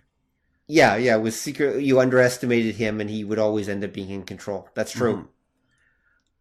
That's very true. And I think Columbo too was partly where you started to get the trope of the hostile chief. Columbo, get in here! Yeah, except I don't think it was that bad, but I think it was like the chief and the other detectives. Like I say, they thought he was kind of a weirdo. Yeah. And prior to that, you wouldn't see that the police force was one united whole. And I think that might be part of, like I say, he splits the difference, and then you go into the 70s and you get all of those like, I'm just a guy who wanders in and solves crime for some reason at shows. Yes, and Columbo starts in 1968. Yeah. He ran from 68 to 78 on NBC. And the weird thing is that most episodes of Columbo are actually between 73 and 98 minutes. Yeah, because they were like movies of the week. Yeah, basically, yeah. And they did a lot of them. Like most seasons, they were doing 6 to 8 of these things a year. So basically, they're just this series of movies that they would do. And let's see, ABC Mystery Movie. Yeah, I think it was. NBC Mystery Movie, because they used to have these mystery movies, and he was, of course, one of several characters that would pop up in these mystery movie series. So if there's any like hardcore Mystery Science Theater 3000 fans out there, that's what Tom's reference constantly is to.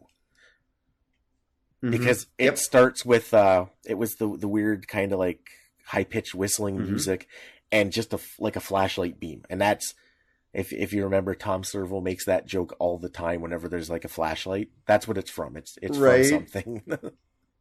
Well, there we go. But as you say, Columbo is in a weird way almost a throwback. Yeah. He's a throwback to that kind of character. And, again, the idea of not the police force doing its thing, but the power of the individual to change the world. Yeah. which is a big part, of course, of 1960s culture. We've gone from the group in the 1950s. Society was group oriented, and by the 60s is coming along. The baby boomers are like wanting to change the world by themselves. Yep. And the TV heroes of that era all represent that in one form or another. Mm-hmm. And then eventually, of course, Law and Order takes a new twisted turn when Dirty Harry Callahan comes on the scene. Yep. That's actually on my list too. That was the next important step. And I think you hit at it too, that at the time when you get into the 70s in North America, crime was pretty high. Mm-hmm. Places like New York were nuts. Like the murder rate was astronomical. Yeah. And I think what you get when you get get your Dirty Harry is that idea, like you said, of the individual that can change things. Mm-hmm. It's the power of the individual. And it's also that idea of he's a cop, but the rest of the force is hostile to him. Mm-hmm. And it's that sense that the system itself has failed. We need these individuals to stand up and take control. And then, because after Dirty Harry, you get, again, just shitloads of like the tough guy renegade cop movies and TV shows and that. Like we talked about that in the criminal episode, how people were more sympathetic to the crooks. So the nature of the police that were chasing them had to change. Mm-hmm. Makes sense. Mm-hmm. And so what happens? Why does Dirty Harry become such a huge hit then? Well, because it's like uber violent.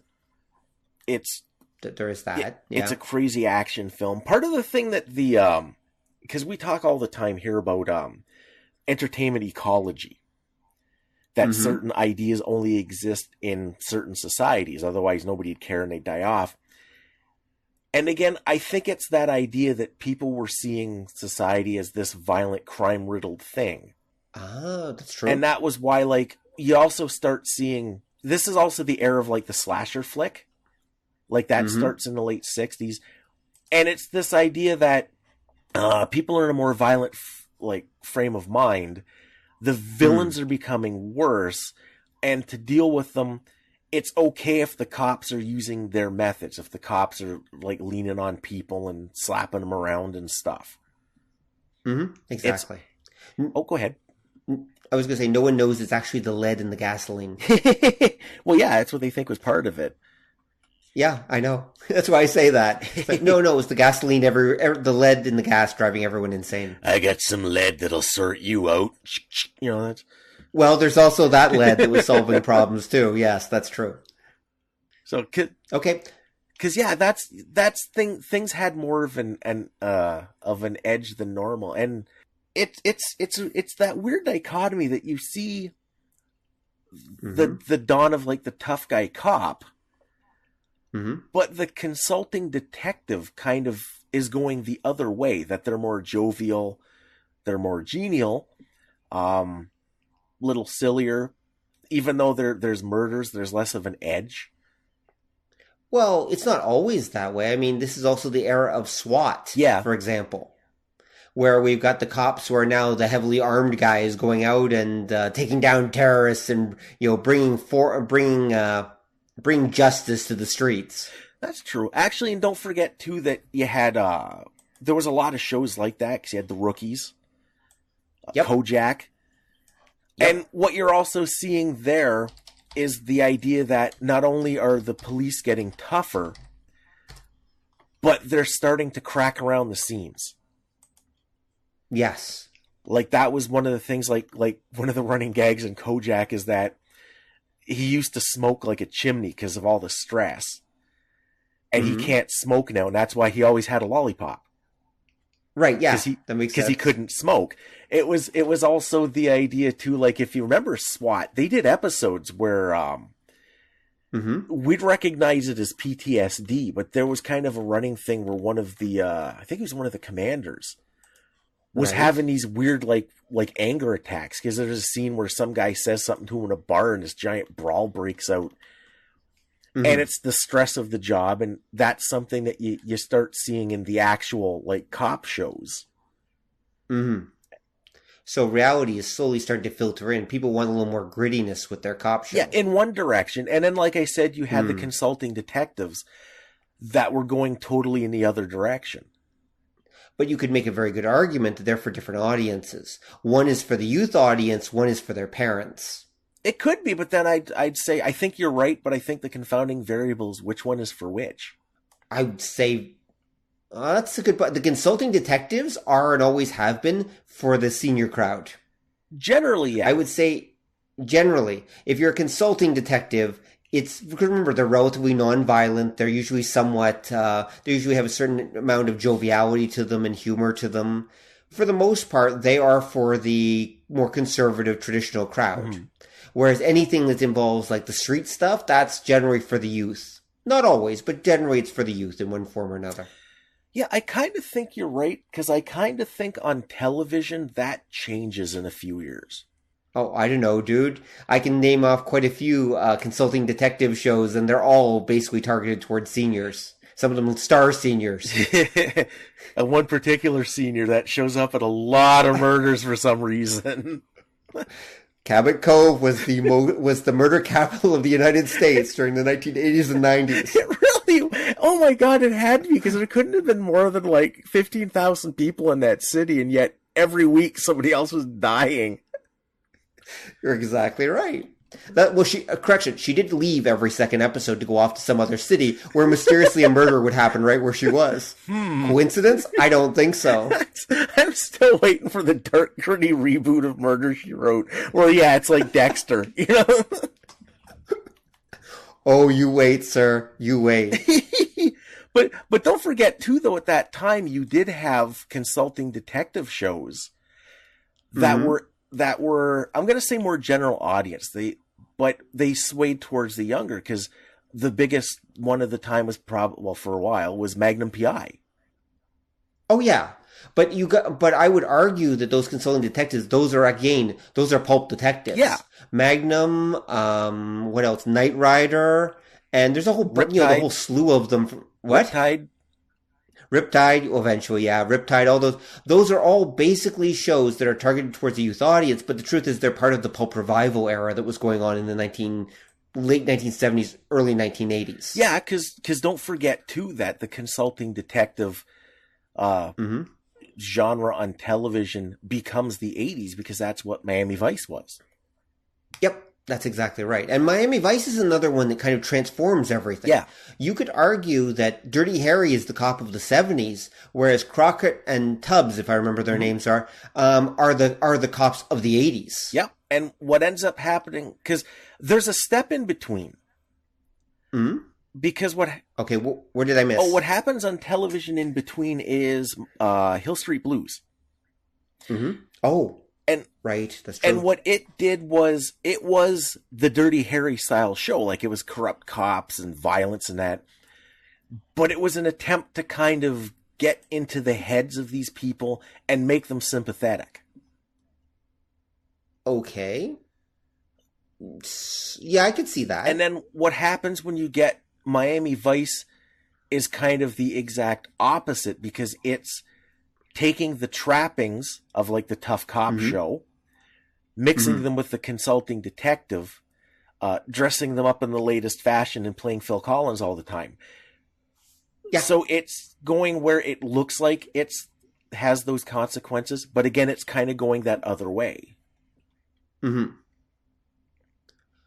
I can totally see that. Yeah, you're right. Well, it's almost a throwback to, like, the Dirty Harry stuff. But just but on TV with a slightly different style. Also, we also did forget Starsky and Hutch as well. Yeah, well, Starsky and Hutch too, because it comes out of that 70s tough, gritty cop thing. Because when you get to the 70s, there's also another, I'd say, last gasp of the Law and Order type stuff. But it comes out weird, because two shows that were popular was Adam 12.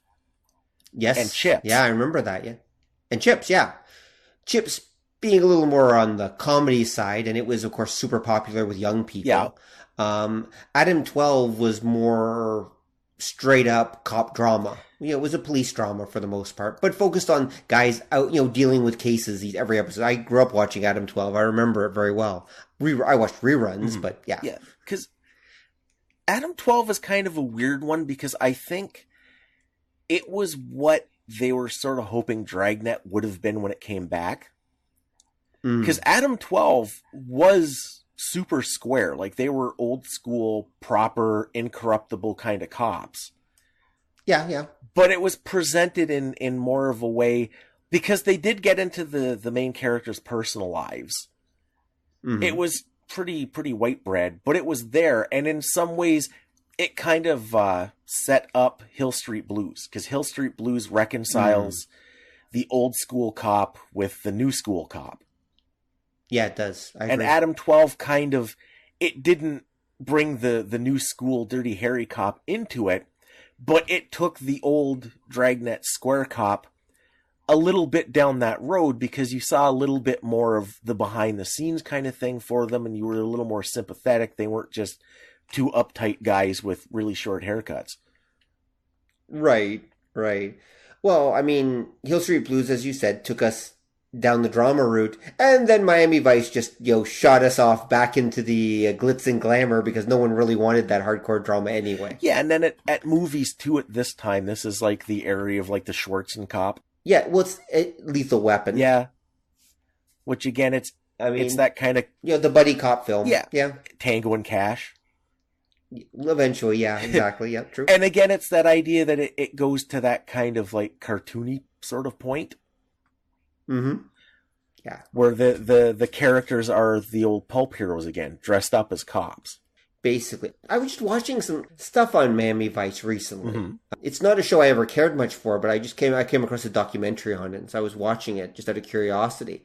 And they were talking about how Miami Vice, if you actually watch the first season or so, it's glammed up. There's no question on that. But they are trying to do something that's, for the time, actually kind of gritty in its own way.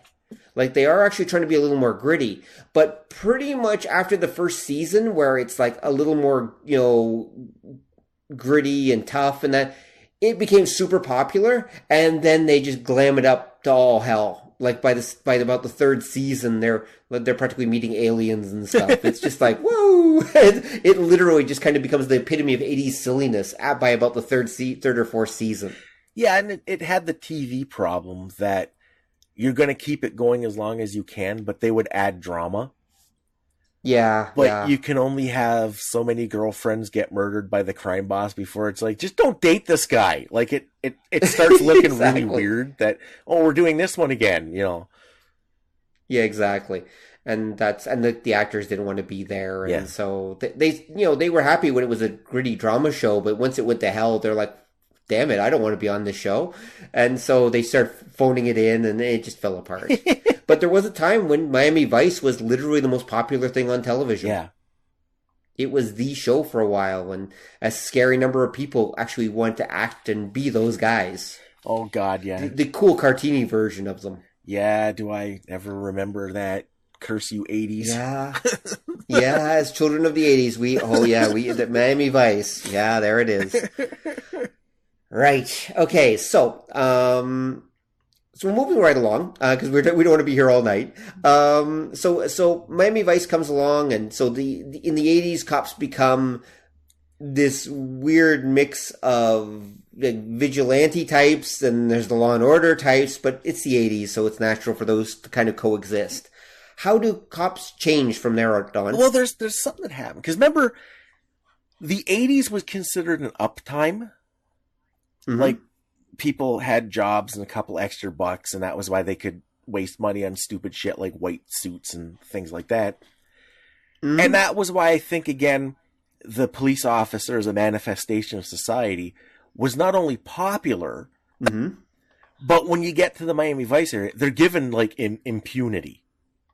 Yeah, pretty much. Yeah. Like, that's the characters, like I said, the Schwarzen cops that can do no wrong and can fire into a crowd at, like, downtown and just hit only the bad guy. And, even though the chief is like, this means your badge, hammer, it never does. because Yep. the tough cop guy is always right, no matter how like stupid his theory is, and blah blah blah. Yep. One of the weird things that kind of happens near the end of the 80s that I think throws a confounding variable into, at least North America, into police and pop culture, is the big writer's strike. Oh, okay. Because what happens during the writer's strike is like, oh my God, we need something to fill time. So somebody gets the idea, well, why don't we just have a camera guy follow around actual police? Oh, yes. And then you get the show Cops. Yep. Which is a camera guy following around the regular police. And it's super popular. Yep. Again, this is on the fledgling Fox network at this point, which is targeted towards, mostly a young male 18 to 40 demographic, basically. And so they loved the hell out of Cops. Cops was like super popular. Yeah.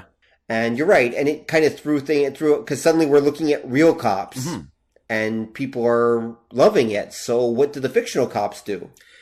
Well, a lot of them disappear. Yeah, they do. And I suddenly it becomes cheaper to do real cop shows than it is to do fictional cops. Yep. Now the weird thing is Cops wasn't cloned as much as you would think. And a lot of the clones don't happen till, like, Cops comes out in 89. Yes, it does. A lot of the clones don't start until like more the end of the 90s. That's true. No, mind you, there's a catch to that. At the end of the 90s, you're also seeing a bunch of wannabe TV networks popping up at that point. And they're looking for content. Yeah. And it's like, well, this cop stuff is like super cheap to make and people love the hell out of it. So let's make lots. Yep. And I think that's a big part of what's going on at that point. It's just they need content, and we're just getting into the era of reality TV at that point. Yeah. Yeah. So what ends up happening when that show comes out, and I don't think it's because of this that show only, right? But you kind of see people see that like the real police look more like Hill Street Blues than Miami Vice. And a lot of the cop shows on TV they either disappear or they get weird. Because this is getting into the era of like picket fences or cop rock. Ugh. They do some weird stuff, cop rock. Because you're looking for a way to keep like the genre going. But they do what's that called? It's basically Hill Street Blues 2.0. What's that called? It pops up in the 90s. Yeah, that comes a little later. That was that's NYPD Blue. There it is. Yes. That's literally just Hill Street Blues again, basically. Yeah, and you got, remember too, around this time you get Law and Order. Yes, that's the other important one to mention. That's true. It's kind of a weird hybrid of a cop show and a consulting detective show and a law show. All together. Yeah, it's you see it later on because when you get to the spin-off series, they play out a lot like the old consulting detective shows. Yes, yeah, they do. Well, the one is basically Columbo. Which one is it? Criminal Intent. Yeah. It's basically just Columbo. It really is. It plays out just like an episode of Columbo. It's just called Law and Order. Yeah. And stars this other schlubby guy instead of that schlubby guy. Yeah. Yeah, because it came out... What ends up happening in the early 90s, like a lot of the cop shows and that kind of disappear. In the movies, not as popular. This is like the grunge era. So the man is keeping you down, man, becomes another kind of running theme. So I think that's one of the reasons why you kind of see a decline in stuff like this until you get near the end. When you get all of these things that you're talking about, that you get like the NYPD Blue. Actually, NYPD Blue was 93. Was it 93? It ran from 93 to 2005. Okay, because I know there was a lot more of these shows popped up when you get like past 95 and that. Because I remember them when we were in university. Like near the end of university, and that was getting to the mid-90s. But again, it was that idea that something like NYPD Blue was pretty much not a cop show. Like, it was about their horrible lives and that. It was a drama that was set in a police station, basically. Yeah. And I think, again, it was because authority wasn't super popular at the time. Mm-hmm. Mm-hmm. And this was kind of a way to sort of bring them down to our level and then kind of not pay as much attention as we have to that kind of thing. Right. And so we get to the 90s and that goes on. And then are we going to talk about what happens in 2000? Oh. Yeah. You know what I'm talking about. Yeah, there it is. Yeah, because that's literally going to change everything. Yeah, I think there's a bit of a build up to that. Okay, let's talk about the build up first, and we'll keep the audience in suspense. If you don't know what we're talking about or can't guess, you'll find out. Yeah, because what ends up happening is for TV shows, any kind of cop show tends to either be a drama or it's going back to that consulting detective kind of thing. Movies do the same thing, because remember, a super popular movie at the beginning of this time was Silence of the Lambs. Yeah, in the 90s, yep. That's true. That's nominally a cop film, except everybody liked the bad guy. Yeah. And you kind of started to see that idea, like the investigative story coming back, like what we're calling the consulting detective one. Because a lot of the movies, it would be... there was a few, because again, Seven came out around this time, and it was popular. And they were police, but it was played up more like what we're calling the consulting detective, like the Macmillan and wife heart-to-heart kind of thing. Like, why are you on this scene? Right, yeah. And while they were actual police, they didn't do things very, like, realistically. And that, I think, leads up to somebody gets the idea to kind of try to do that, but make it more realistic, and that's where we get, do you want to say it? CSI. Yeah, well, Crime Scene Investigation. The first one. The first one, yeah, the original. There's like 1,000 of them. We have to be very specific about this. To be very specific, yeah. CSI, which would run for a whopping 337 episodes. I thought you were going to say seasons. I'm like, oh my God. Yeah, I think if you take them all. No, only 15 seasons, but 337 episodes. Now, the thing is, to keep in mind is, it's actually a creation of Jerry Bruckheimer. Bruckheimer was originally Michael Bay's partner. He's the guy who's responsible for the movies Con Air, The Rock, Armageddon. I was going to say, Oil Workers in Space, Armageddon. And all those films, like all those late 90s action films that everyone went nuts for, that's Pirates of the Caribbean. Those are Bruckheimer and Bay films. You know, when Michael Bay had an actual intelligent person backing him up in what he made. And Bruckheimer basically says, yeah, we can reinvent cop drama. And so that's what they do. And they create CSI. And, they're not, and in a weird way, though, I would argue CSI is really just a fallback to the consulting detective in some ways. Well, it's like a weird hybrid, but ultimately still, it's just a mystery series. Yeah, and I would put that forth, too, because one of the things that you've had happen with since the late 60s, with police stories, be them like movies or TV shows or whatnot, you really lose the thread on what it is that a cop does. Yeah. Like, the CSI, you've got these guys, okay, so they're the crime scene investigations guy. They're the guys that get the evidence. Yes. But they're also the lab technicians, which in real life is something different. They also track down suspects and stuff, which is something different. That's what a police detective does. And then they lead the fucking SWAT team as they break into the guy's house to arrest him, which is totally not what they would do, because training one of these guys is expensive. You don't want to break them. Like exactly. But it's because, again, they're that consulting detective. They're the one-man army that does everything. Even though there's a team of them, they still do it. So, like, the inevitable super genius autistic young guy is still strapping on a vest and a gun and leading the charge into the... No! That's not...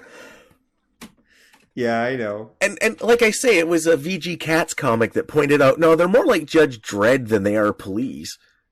And it's true. That's true. That's very true.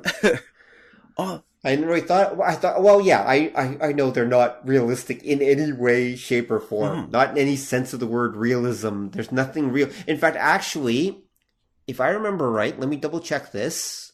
I'll see if I can find it. I'm positive CSI won a science fiction award at one point. Let me see if I can find it. I think you're right, but I think it's for a sympathetic portrayal of nerds in an episode. I don't think it's for overall. Are you sure? No, because I could have sworn that it actually won because it might actually be CSI Miami that won the award. Okay, hold on a second. I'm going to look this up. Don, keep talking. I'm going to look this up because I'm positive CSI won. Let's see. Okay, I'll look at CSI. It would make sense again, considering that, like in real life, all of those are very specialized jobs that have specialized training.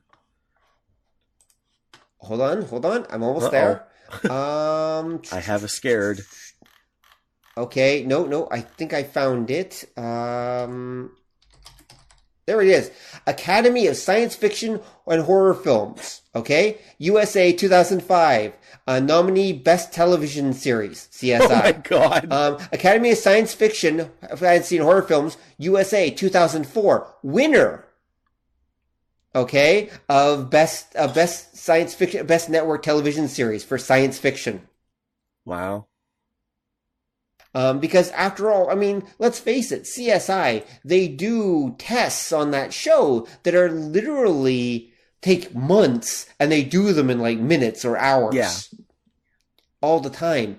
And CSI famously is the show where, and I think it's an episode of CSI Miami, they find the bad guy by looking at the reflection of a guy's eyes in a, what was it? The camera of a toll booth caught this guy's eyes, and they see they zoom in. There's a running gag on the internet. Enhance. Because that's all they just keep enhancing until suddenly they're looking at this picture of this guy, or what the guy is seeing, which is the toll booth operator, if I remember right, or something, who is actually the bad guy. Oh, wow. Or some bizarre thing like that. But they do admittedly have to run it through a cleanup enhancement program before they can actually see who it really is. That's some good detective work. Exactly. Anyway, sorry. Oh my God, my ears. And it is just freaking insane. It really, now mind you, show was super popular, but I mean, they kind of perfected the new kind of cop show. And so that's why for a long time after CSI, every cop show pretty much is just CSI. Yeah. They're all just CSI because why wouldn't you want to be? Yeah, there's that, and I think the thing that kind of bugs me is that you've got a lot of people that think that's how it works in real life now. Well, that's why the forensic departments at various universities and schools across North America have to beat the people off with a stick because everyone thinks that they're going to be the next CSI wonder investigator. Well, yeah. And they don't realize that, no, it's about doing really boring stuff in labs. Really, it is. It's super boring. Go away. That's really what it amounts to. I've even met a couple young people at the college and I go, I want to be a CSI. It's like, okay. Why do you want to join CSI? Because I want to drive crazy and shoot people. Oh, okay. And my favorite question to ask them whenever they say that is, so how are you with blood and rotting bodies and rotting corpses and such? And most of them, to their credit, most of them will answer, oh yeah, I hate the sight of blood. And I look at them and go, yeah, and you want to be a CSI? Wait, what do you think a CSI does? It's like, I'll get used to it. Okay, sure. Whatever. You might. You might. It could happen. Yeah, you might. Okay. I don't think you quite get the job here, but... Exactly. But the truth is, those people who say that, no, they're not going to become CSIs. They'll never make it past the screening process. And I know it as well as... Hopefully they find that out eventually. Well, of course they're going to find it out eventually. But hopefully they'll find something else to do because, yeah, you're not going to be CSIs. Sorry, guys. It's just not going to happen. Yeah. There's partly because so damn many people want to be CSIs because of the damn show. The competition is super fierce. And there's only so many jobs in being a CSI. And it hasn't helped, of course, that Discovery Channel and a bunch of those other channels have also gotten their own, quasi CSI shows that are, of course, following cops around. Yeah. Of course, they followed them around for months and then edited it down into like 40 minutes. Yeah. So yeah, there we go. Meanwhile, in this time, of course, the consulting detective shows have never gone away. We had Murder, She Wrote. We had Matlock was big for a while. For a while, there was The Mentalist was huge. Yeah. That was one of the most popular things on TV for quite a while. Bones. There's always a consulting detective show on the air. Always. It's Elementary, which is literally a consulting detective show. There's always a couple there, mostly for the senior crowd. They never go away. Yeah. And the regular detectives are now just either reality TV guys or girls, or they're CSI wannabes for the most part, I'd say. Yeah, because again, too, I find the last crop of the detective shows we had, they were all basically Columbo, because it was always like the weird little nebbish guy that's like a detective. Right. Because that was, like you said, that was a Law and Order Criminal Intent. The one with the one guy, because they brought back the other character who was supposed to be more of the two-fisted kind of thing. Mm-hmm. But the one guy, yeah, that was definitely that Columbo thing. There was, Monk. Right, yep, Monk. There's another consulting detective. Yeah, he was the usual. He was like Columbo, or correction, he was like Hercule Poirot by way of Columbo. Mm-hmm. And it's always, because the way they kind of differentiate them now, it seems, if you're going for the score-jawed tough action kind of thing, they're going to be like some kind of cop or agent. If you want the weird, quirky guy, it's going to be like a detective show. Yeah, pretty much. Now, there have been some attempts to do other things. Like there was True Detective, which people really loved as well, which is, I confess to having not watched it, but from what I understand, that to me strikes something of more of it's basically, was it Seven? It's they're basically doing some people who love the movie Seven and are basically, let's do TV series like that. Yeah. It's like, okay. There's a couple of those type shows. There was one Broadchurch as well. Yeah. It's interesting, though, I will say that one thing that TV cops have started to do is more of the idea of they're focusing on the micro instead of the macro. Going back again to your thesis about how cop shows are actually examinations of society itself. More and more, we're seeing some of these high-end TV cop shows. Like, for example, I think it was Broadchurch. It's basically just about the disappearance of one kid. Yeah. I can't remember if that's the one or if it's another. That's the one. So it's really, that's the one with the whole series is just about, yeah. With at least the British one is the one with the doctor. I don't know if the American one had him too. Because there is an American version, but I don't remember if he's in it. But anyway, the point is that you start to see more and more shows that are basically about the core drama of how something like a child's disappearance affects people or affects a community, things like that. So we're starting to get some, I'd almost call them anti-cop shows, where what they really are is they're not exactly so much about the police. The police are investigating, but they're literally dissecting society on like a super micro level. So we are seeing, we are in the new, TV age of Netflix and everything else where all these different competing interests are looking for content. So we are seeing cop shows of all kinds popping up again. And also CSI has finally reached its end, thank God. Which one? There's like 1,000 of them. I think they're all done. I don't think there's a single CSI show on the air. Oh, wow. I think that, just like Law and Order, I think they're all, oh no wait, Law and Order still has Criminal Intent, or... Oh, Special Victims Unit, doesn't it? Yeah. But I believe CSI is done. Yeah, there's no CSI show on the air. The last one that was on the air was CSI Cyber. Oh, okay. Blink, gone. And that died a long time ago. My wife is an expert, and she just commented that behind me.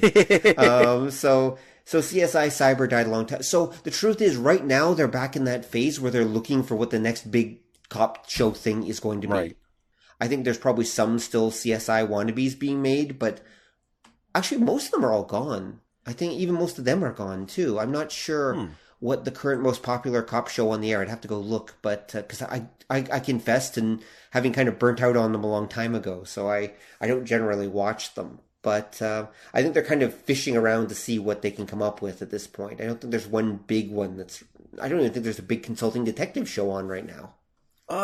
Yeah, wasn't there a bunch of Sherlock Holmeses in the last couple of years? There was Elementary, and that got big because the British one. But the British Sherlock Holmes, that's like back in, I think, 2012, isn't it? Sherlock is 2010. Wow. So we're already long past that. Like, I'm not kidding when I say, yeah, I don't know what I truly confess, I don't know what the current big cop show is at the moment, because I don't think there is one. I don't think there's one that's kind of like dominating itself over everything. I think we're kind of on a downturn as far as cop shows. Like, the only one anyone ever talks about really is probably True Detective. Yeah. And even that kind of came and went. We don't have classics like Walker, Texas Ranger anymore to keep us going. Yeah, I wonder though if that ties in with the idea of entertainment ecology, that it's because, at least in North America, and I think in a lot of places around the world, we're sort of at a point where we don't know what to make of society. Okay, what do you mean? Well, if you take the temperature, say here in North America, are people for society or against it? Well, it's hard to tell, because you get rambling idiots basically on both sides yelling and hollering, and that's kind of where, no matter what you do, somebody's going to be like upset by it, and they're going to make it known. And we don't really know, because we've talked about that before, like the internet outrage machine. You don't really have any way of knowing how prevalent anybody or any group's like anger is. Right.